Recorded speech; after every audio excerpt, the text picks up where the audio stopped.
go. Okay, I'm here with Peter Davenport from NUFORC, and he's going to be on audio only. So you'll just see me during this interview because it helps him be more eloquent. Peter, thanks for being here. Oh, my pleasure, and thank you for the invitation to appear. I'm looking forward to the interview, Julia. Oh, good. Okay, me too. I was really glad that we could schedule this. It's my last interview in this series, and at the last moment it happened, so I'm delighted. Can you tell people what NUFORC stands for?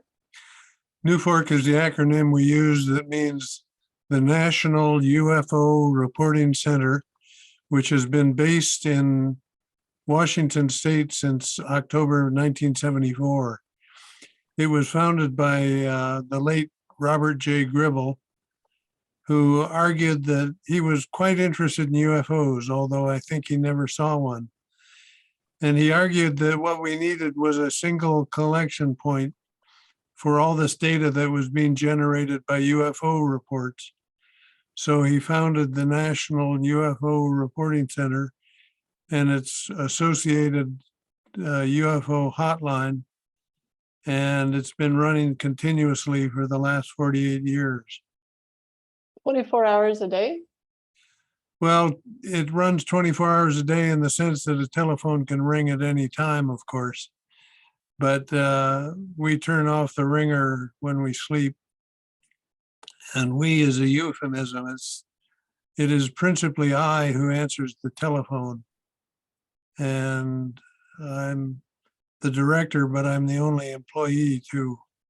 So that's what we do. And has it always been that way? Or has there been a larger organization over time? No, it's always been a one-man show. Bob Gribble ran it on his own. How he did it, I don't know. But it's a lot of work, but it's interesting work. After all, in dealing with the UFO phenomenon, I believe we're dealing with the most important single scientific question that's ever confronted mankind. Namely, are we alone or are we not this galaxy? And it appears to me as though we are not alone. And that warrants a great deal of work, I feel, a great deal of commitment. I would say so, especially if I felt as strongly about that as you did, I think I would feel exactly the same way as it is now. I'm been talking with a lot of people, and I think it's pretty clear that we almost can't be alone. But I think the question is, have we had visitors? Yes. And I know there are a lot of people who argue against that notion that we've had visitors, but I would direct them to the data I've collected and posted to our website. We have 150,000 reports posted there now. And All in Washington State, or do people call from around the world? from around the world. Anybody who has a telephone or a computer can submit data to us. And we receive a lot of reports from Asia, from Europe, from Australia, from India. And I think the only continent from which we've not received a report is the Antarctic. Well, maybe you will soon. Let's see. Yeah. Wow, that's kind of amazing. Okay, that is amazing. So when you receive these reports, let me ask the question in a different way. The first question that I'm asking everyone is, what is the mission, goal, or objective of your organization? Yeah, the mission of the National UFO Reporting Center principally is to serve as a conduit for UFO-related information. If a person sees a UFO, if he dials 911, for example, more likely than not, he's going to be directed to our telephone hotline, which is 206-722-3000. And if they call that number, it will be I who answers the telephone. I'll talk with them for 1 to 5 minutes usually, and then encourage them to submit a detailed written report using our online report form on our website. That's a standard report. And we, as you might well imagine, we get all sorts of things reported to us. Of late, it's been a lot of reports about the Starlink satellites. It's a very dramatic display overhead. People are unaware of Starlink, so they call the UFO hotline. But Yeah, many of the reports are quite credible. We've received reports, 3 reports over the last month from airline pilots with whom I've spoken and who were absolutely flabbergasted, they reported, by what they saw. So it's a mixed bag that we deal with. what do you do with the reports? I mean, do you investigate them or do you send them over to MUFON, or what's your next step once you get a report? We work closely with MUFON. If we get a report that we feel deserves follow-up investigation, we'll contact them and give them the report and ask for a report back once they've completed their investigation. But in point of fact, most UFO sightings do not deserve, or do not warrant, I should say, follow-up investigation. Lights in the sky, well, how do you investigate them? It's very difficult. Okay. Unless you have a radar system that can detect them. Well, so speaking of, there's this passive radar idea. Would you like to speak to that? Say again, please. The idea of passive radar, you just reminded me of that when you said if you have the radar system to detect them. Yes. Well, passive radar is a concept that has been in the scientific community since 1927 when it was invented in England. And it's referred to as passive because it capitalizes on the fact that the strong radio signals that are broadcast out of commercial radio and television stations or off their transmitters can strike a UFO, obviously, and provide a weak reflected signal. If you build a sensitive listening station, you can detect those reflections and then track the object, its location, and therefore its velocity. And it's a concept I proposed in 1995. And only now are people beginning to awaken to what I had to say. We can detect UFOs, detect and track and measure the velocity of UFOs.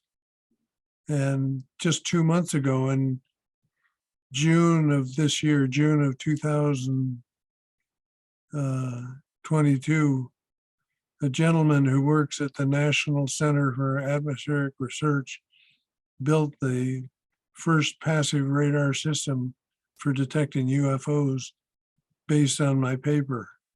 Cool. So very, very excited about it. So for folks who don't understand that, I just want to give an analogy. So passive radar, tell me if this sounds right to you, Peter. To me, the way I think of it is, it's like if you had a bowl of soup. Imagine the atmosphere is a bowl of soup, and it had little colored water in it. You could just use the changes in the colors of the water as an object goes through the soup to detect that there's an object there, rather than having to shoot something into the soup and get a signal back. Is that a good description, or is that just too far? Yes, it's very, very close. Okay. I could describe a simple passive radar system. I live in Eastern Washington, not far from Spokane. And if I were to build a radio receiver or install a radio receiver in Eastern Washington and tune it to a station in Seattle, under ordinary circumstances, I would not be able to hear that station because we have at least one range of mountains between us, between the transmitter and the receiver. However, if something flies over the Cascade Mountains, it will serve as a reflection point for that transmitted signal. And suddenly the receiver will be able to hear the radio station or television station. So I first proposed this in January of 1995. I wrote a paper for the UFO Journal, MUFON UFO Journal, in November of 1999. And then I spoke on the subject at the MUFON Symposium in 2006, 2004, make that. So finally, 27 years after I proposed the concept, we have a gentleman who has built a system and it's up and running. It's very exciting. We're going to take away from the government its heretofore monopoly on the information surrounding the UFO phenomenon. So that's an NCAR, you're saying? Yes. Yeah, that's really He's neat. an employee at NCAR. He's doing this. He built this system, passive radar system, in his spare time. Wow. It reminds me of a book that came out about Russian spy technology using some kind of passive electromagnetic signals to pick up information. I thought that is reminiscent. That's great. Maybe that's why it took a while to pick up on this. Yeah. Yeah. I'm not familiar with that. I've served as a Russian translator in my past, but I'm not familiar with that episode in intelligence. It was one of the many, I suppose. But back to these series of questions. So we have a better sense of what NUFORC has been up to. What kind of UAP related data does NUFORC work with? In other words, is it all first person reports, or do you actually take in data from radar, electromagnetic signals, videos, anything? What kind of data? We get principally eyewitness reports. Again, if a person calls the hotline, I will take a very brief oral description of what they've allegedly have seen. But then the most important part of a report, of course, is the written document. That's the only way to preserve the data in accurate form. So I will encourage the party to submit a detailed written report using our online report form. Okay. And I often receive a lot of opposition. People want to talk. They enjoy talking about their UFO report or UFO sighting, but it takes a little more encouragement to get them to take the time and trouble to write out a detailed written report. People, particularly Americans, I observe, really don't enjoy writing in many cases. Not all. Some people are very good about writing down the details of their sighting. But the ultimate objective I have is to get a detailed written report from the witness or witnesses. Got it. That's good. Okay, thank you. So what if I asked you, look, you got an amazing report that, like you mentioned that in the last 3 months, you've got reports from commercial pilots. What if you got the best report of your life, what kind of features, what would be the characteristics of that report? What kind of person would submit it? What kind of information would they say? In a general sense, obviously you don't want to tell people. Well, yeah, good question. One of the things I look for is academic training, particularly in a scientific field. So a person is familiar with physics or astronomy. That's a big issue. Also, you can tell a great deal from about a person from his voice. We get a lot of prank calls and they're very easy to detect. They're aggravating, but they're very easy to detect because more often than not, the caller is a young person, oftentimes a male, flippant, irreverent, and so on. But there are a lot of people who are not pranksters, who call, who are alarmed by what they've seen. And one of the greatest sources of satisfaction I derive from my job is providing people with the service of listening to their description of something that absolutely flabbergasted them, and they're hankering, they're yearning to tell somebody about it. But that's, well, principally it describes the different type of callers. We get a mixed bag, as you might expect. Yeah, So yeah. A mixed bag, I would imagine. So you're almost like, gosh, I mean, is the primary feeling, this is not a question that's official, I'm just asking, is the primary feeling that you get from, set aside the jokers and the hoaxers, is the primary feeling you get from those who actually, you believe actually have an experience, is it a feeling of fear or wonder or mixture? they're flabbergasted by what they've seen in some cases. Oftentimes, well, most of the reports are distant lights in the sky. And that kind of sighting, in my experience, does not evoke any kind of emotional response. But when people see actual ships, alleged ships, it's quite a different situation. There are quite a number of cases in which people have seen ships with windows with presumed aliens looking out the windows. If a person sees something like that for the first time, it's not hard to imagine how they might be quite upset by it. And particularly, again, if it's their first sighting, they are flabbergasted. Yeah, flabbergasted is a really good description. They just don't know what to do with it. Yeah. Yeah. So in terms of is there any particular explanation for UAP reports that you tend to come down on in terms of what is actually causing them, or do you have multiple explanations?